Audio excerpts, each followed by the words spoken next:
Back to Brass Tacks after the break. And now it's the time for my question. And the question is very simple, very basic, and yet very essential. What is the difference between Al-Qaeda and Taliban? Al Qaeda और तालिबान से पहले थोड़ी सी एक बात मैं सिर्फ और add कर दूं कि जो हम यूनिकॉल की बात कर रहे थे, एक बड़ी इंटरेस्टिंग बात जो कि हमारे लोगों को नहीं मालूम है कि अमेरिका ने अफगानिस्तान पर कब्जा करने के बाद जिस शख्स को वहां अपना नुमाइंदा बनाया वो यूनिकॉल का मुलाजिम था, Hamid Karzai. The president of Afghanistan was a employee of Unocal. इससे आप यूनिकॉल का इन्फ्लुएंस देख लें कि जो यूएस फॉरेन पॉलिसी पर इन्होंने किया हुआ है। तालिबान और अलकायदा का आपने सवाल किया, देखिए तालिबान अफगान मुजाहिदीन की औलाद है, उनके बच्चे हैं। तालिबान व रूलिंग अफगानिस्तान सिंस 96, इनके बाप दादा ने सोवियत इन्वेजन के खिलाफ अफगानिस्तान में जिहाद किया था। नस्ल दर नस्ल 80s या 90s में प्रोड्यूस हुए। अलकायदा उन अरब लोगों की जो पूरी अरब दुनिया से आकर अफगानिस्तान में उस वक्त उन्होंने जहाद में कंट्रीब्यूट किया था, ये उनके रेमनेंट्स हैं। इनकी आइडियोलॉजी में भी ज़मीन आसमान का फ़र्क है। मसलन तालिबान ग्लोबल जिहादी नहीं है, इन Taliban are fighting in their home ground. वो चाहते हैं अफगानिस्तान को आज़ाद करा लें, that's it, confined within one.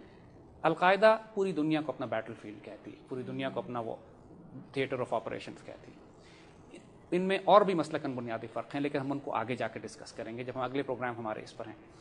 फिलहाल हम बात है, जिस तरह हम बात कर रहे थे कि हम प्री 9/11 कुछ इवेंट्स की हम बात कर रहे थे कि पहला इवेंट ये कि अमेरिकन पॉलिसी इंटरप्राइज इंस्टीट्यूट ने एक डॉक्यूमेंट निकाला, उसके बाद तालिबान के साथ इनकी नेगोशिएशंस ब्रेक डाउन हो गई। फिर एक इवेंट और भी हुआ, तालिबान ने उस ज़माने में फ़ैसला किया, ये 9/11 से पहले की बात है जैसे हम कर रहे हैं, कि उन्होंने कहा अफगानिस्तान में फ़ैसला किया कि हम बुद्धा के स्टैचूज़ को तोड़ देंगे अफगानिस्तान। इसकी वजह से तालिबान के ताल्लुकात मुस्लिम दुनिया से खासे ख़राब हो गए। पाकिस्तान और सऊदी अरेबिया ने, दूसरे कुछ मुल्कों ने उनको रिकग्नाइज़ किया हुआ था, मगर इसके बावजूद तालिबान की बाकी मुस्लिम दुनिया से कोई बहुत अच्छे ताल्लुकात नहीं थे। बुद्धा के स्टैचूज़ तोड़ने का जो इशू खड़ा हुआ, इससे पूरी दुनिया में एक मजाक बना मुसलमानों का और तालिबान का। बड़ा इनको समझाने की कोशिश की गई कि साहब आप पहले मुसलमान नहीं हैं अफगानिस्तान में, इस 1400 साल से अफगानिस्तान मुसलमान मुल्क है, यहाँ सहाबा गुजर के गए, बड़े बड़े उलमा और बड़े बड़े स्कॉलर्स और बड़ी बड़ी एम्पायर मुसलमानों की आई हैं, किसी ने बुद्धा के स्टैचूज़ को नहीं छेड़ा, नहीं देखने में आई। तो वो एक ऐसा एलिमेंट था कि जिसकी वजह टू बी ऑनेस्ट अभी तक किसी को समझ में नहीं आई कि तालिबान ने इसको क्यों तोड़ा। तालिबान ने बुद्धा के स्टैचूज़ को तोड़ने की वजह से, और इस बात से भी कि उन्होंने पाइपलाइन का प्रोजेक्ट इनकार कर दिया था, पाकिस्तान और सऊदी अरब से भी उनके ताल्लुकात खासे ख़राब हुए। ये सब प्री 9/11 रिलीजियस था मोटिव या एक पॉलिटिकल या इकोनॉमिक? It is immaterial. इसी एक बात समझने की ज़रूरत है कि तालिबान सीधे सादे लोग थे, वो कनिंग और क्रुक लोग नहीं थे। मुल्ला उमर के बारे में हम बड़ा सेफली कह सकते हैं कि लोगों को उनके नज़रियात से इख्तलाफ हो सकता है। ही was a hard core man, he was a hard Pashtun, but he was a very courageous, honorable and dignified man. So you are praising him? जी, I'm praising him. इसलिए कि मुल्ला Umar was not a terrorist. ना वो दहशतगर्द था, ना वो दहशतगर्द है। उसकी प्रॉब्लम हार्ड हेडेडनेस थी, वो सख्त मिजाज आदमी, सख्त दिमाग आदमी था, और जो उन्होंने नजरियात बना लिए थे उस पर वो कॉम्प्रोमाइज नहीं करते थे। लेकिन you have to give him the credit, he was a dignified man. अब आइए आपके ओरिजिनल सवाल की तरफ कि 9/11 क्या था। देखिए, as a professional security and defence analyst भी हम ये बात कर सकते हैं कि 9/11 का जो ऑपरेशन था उसको कंडक्ट करने के लिए जब तक कि कोई बहुत बड़ी खुफिया तंजीम या सीक्रेट सर्विस या कोई हुकूमत इसमें इन्वॉल्व ना हो, इस ऑपरेशन को कंडक्ट करना नामुमकिन था। It is not possible.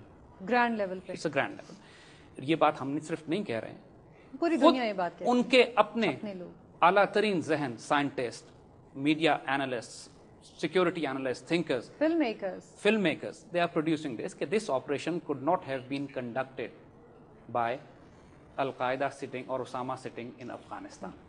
मगर इसके कुछ sinister aspects हैं जिनको हम अब थोड़ी देर में डिस्कस करते हैं। When these operations took place in America, कुछ बड़ी अजीब व गरीब बातें हुई। मिसाल के तौर पर आज तक इसकी इंक्वायरी अमेरिकन गवर्नमेंट ने नहीं करवाई। यानी a person like Henry Kissinger was appointed as head of the inquiry commission, और तीसरे दिन वो रिजाइन करके घर चला गया।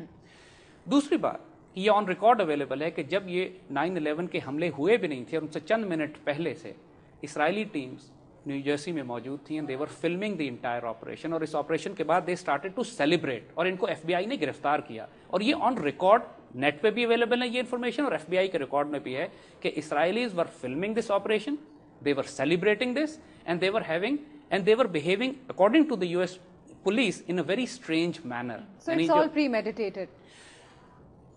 Inquiry क्यों रुकवाई गई? You see, Americans have a habit कि दुनिया में कहीं भी इनके इंटरेस्ट पे हमला हो तो उसकी बड़ी इंटेंस इंक्वायरी करवाई जाती है.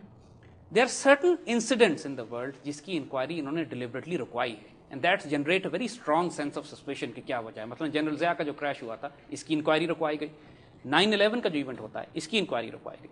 And if you relate that with the American Enterprise Institute की जो रिपोर्ट कि हमें एक पर्ल हार्बर की ज़रूरत है, so this fits very well into this profile कि this 9/11 is a conspiracy. यानी conspiracy theorist की सिर्फ बात नहीं है. It intellectually, professionally, from a security perspective, it doesn't make sense. This अभी तक इसके बारे में बड़े-बड़े सवाल बाकी हैं. So it leads us to believe there's somebody very powerful is definitely involved in doing this.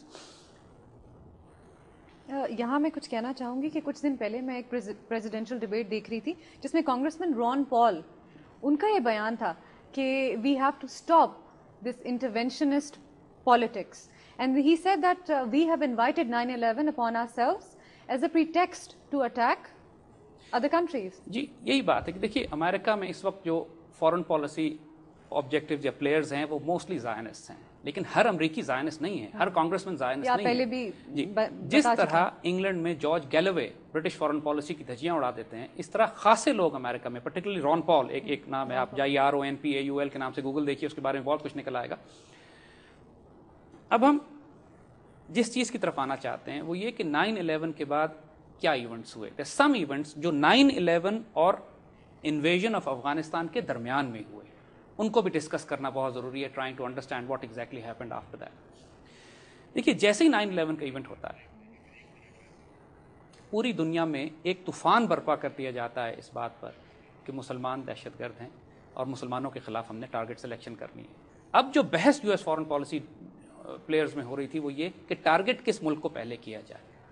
Israeli lobby के अपने इंटरेस्ट थे, वो चाहते थे कि इराक या ईरान को टारगेट किया जाए या पाकिस्तान को पहले टारगेट किया जाए. इंडियन लॉबी के इंटरेस्ट ये थे कि पाकिस्तान को पहले टारगेट किया जाए. जो US फॉरेन पॉलिसी के अपने प्लेयर्स थे, कुछ अपने उनके मकसद थे, लेकिन वो ये चाहते थे कि अफगानिस्तान को पहले टारगेट किया जाए. वाई, इस पे हम आगे आते हैं. भी India actually started offering bases to the Americans, यानी कैफियत ये थी कि इंडिया उस वक्त बेसिस ऑफर कर रहा था अमेरिका को कि आप आइए और पाकिस्तान पर हमला कीजिए, प्रॉब्लम पाकिस्तान की तरफ से आइए. अब बहुत तेज ये वाकयात हो रहे थे, यानी चंद दिनों की बात थी कि ये फैसला हो जाना था कि हमला किस मुल्क पे करना है. ये तो उन्होंने तय किया हुआ था, एक ऑब्जेक्टिव स्ट्रेटजी डिफाइंड थी उनकी. It was only question of which country to go first.